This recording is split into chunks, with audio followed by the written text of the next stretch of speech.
Here's the truth they don't tell you about the birth certificate. Now, in this video, I'm going to need you to pay close attention because I am going to be connecting this with some banking terms as all this is centered around banking.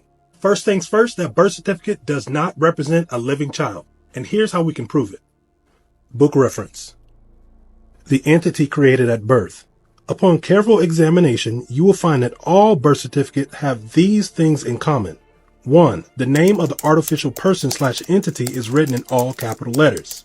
2. Identifying numbers and/or barcodes associated with the document. And sometimes it'll look like this. 3. The birth certificate is printed on bond paper and it typically has the name of the company that prints it somewhere on there.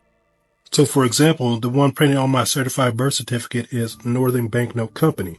And Northern Banknote Company specializes in making stock certificates. Keep that term stock in mind. My original birth certificate was printed by Thomas De La Rue Company. And check out what they do. From humble origins as printers and stationer, De La Rue has expanded into the world's largest commercial banknote printer with a global presence and customers who includes governments, central banks, and leading brands, i.e. they print stock certificates. Now, here's where the banking terminology starts to come in. Book reference. Registrar. A corporate agent appointed to perform the function of authenticating issues of stocks and bonds, and thus to prevent overissue of spurious bonds or stocks. Now, when you go back to a birth certificate, you're going to find a state registrar. Now, if you think that's a coincidence, that's your problem.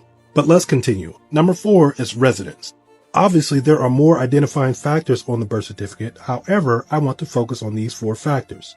Reason being is because of the commercial nature of these 4. And in particular, we're going to read residence. Residence is a deceptive term as well. As defined in Black's Law Dictionary, 9th edition, residence can mean the place where a corporation or other enterprise does business or is registered to do business. All of these factors go into the fact that the name on the birth certificate is a corporation/artificial person or straw man that you volunteer as surety for throughout your whole life because you assume that it is you. For tax purposes, most businesses must have an identifying number. This is called Tax Identification Number, or TIN for short.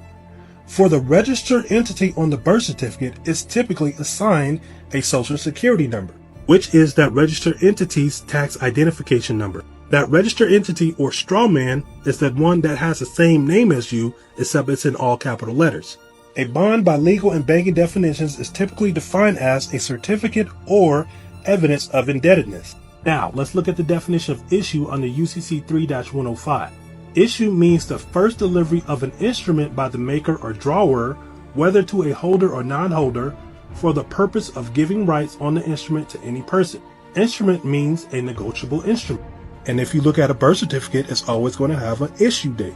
Now, let's talk about the Social Security number because the following code is from the General Procedures of the Social Security Administration, and it details exactly who can be assigned a Social Security number. 20 CFR Section 422.104, who can be assigned a Social Security number. Persons eligible for Social Security number assignment. We can assign you a Social Security number if you meet the evidence requirement in Section 422.107 and you are 1. A United States citizen, or, and it lists other references in this section. There are 3 key presumptions that exist in this code that most people would automatically apply to themselves. 1 is that the term persons define them or applies to them. 2, that the term you is a general term with a common meaning. 3, that they are United States citizens. However, the key presumption I want to focus on is number 2. That word you is defined in another section of the same code. 20 CFR Section 422.402, what special definition applied to this subpart. Under subsection E, you means an individual who owes a debt to the United States within the scope of this subpart. So ask yourself, how can someone who was just born owe a debt to the United States? Logically, we can deduce that the baby can't be the same as all caps entity printed on the Social Security card and birth certificate that shares the same name. However, since we aren't taught otherwise, we are volunteering to be surety for that debtor entity as it contracts and accumulates debt throughout the years. Now, the video I'm about to show you is actually explaining the birth certificate without explaining the birth certificate. You just got to read between the lines. So it raises the stakes, and getting the correct legal name of a registered organization, which is another new term, which means a registered organization is an organization where the state maintains a public record of the organization's name, or must maintain a public record of the Showing that it organization's existed. showing that it existed. I've heard it sometimes referred to as the state issues a birth certificate. Right. That's a little, but that's actually a little, and I've done that too, but it's a little narrow in terms of what the definition actually is. Right. The state has to maintain a record showing that the organization exists. And I hope you caught that, because that guy explained something real key. So if you're a parent and you don't want to subject your child to this BS from the get-go, this is why I created this book to help other parents to do the same thing that I did, which was have my children at a hospital without getting a birth certificate or a social security number. And it's available in a physical copy and an ebook copy. The ebook copy is obviously going to come with the templates and other stuff that you need to know. For example, it includes the newborn screening program refusal forms, and all of the states except North Dakota and West Virginia have these forms. You just got to know where to find them, or you got to ask for them.